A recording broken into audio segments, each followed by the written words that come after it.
एक औरत सड़क पर एक आदमी के पास आती है और कहती है, माफ कीजिएगा जनाब, मैं एक छोटा सा सर्वे कर रही हूँ, क्या मैं आपसे कुछ सवाल कर सकती हूँ? आदमी कहता है, जी बिल्कुल। औरत, फर्ज करें कि आप बस में बैठे हैं और एक खातून बस में सवार होती है और इसके पास सीट दस्तयाब नहीं है, क्या आप इसके लिए अपनी सीट छोड़ देंगे? आदमी, नहीं।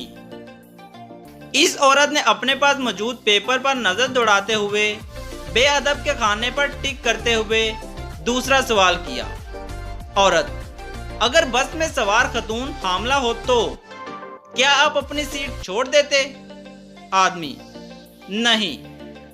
अब की बार खुद गर्ज पर टिक करते हुए अगला सवाल किया। औरत, और अगर वह खातून जो बस में सवार हुई वो एक बुजुर्ग खातून हो तो क्या आप इसके लिए अपनी सीट छोड़ देंगे?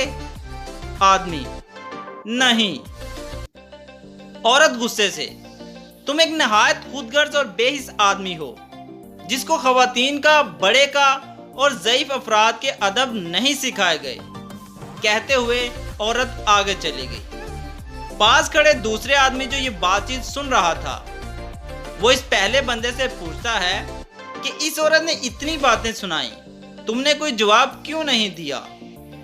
तो इस आदमी ने जवाब दिया, ये औरत अपनी छोटी सोच और आधी मालूमात की बिना पर सर्वे करके लोगों का किरदार तय करती फिर रही है। अगर ये मुझसे सीट ना छोड़ने की वजह पूछती तो मैं इसे बताता कि मैं एक बस ड्राइवर हूं, इसलिए किसी और को सीट नहीं दे सकता।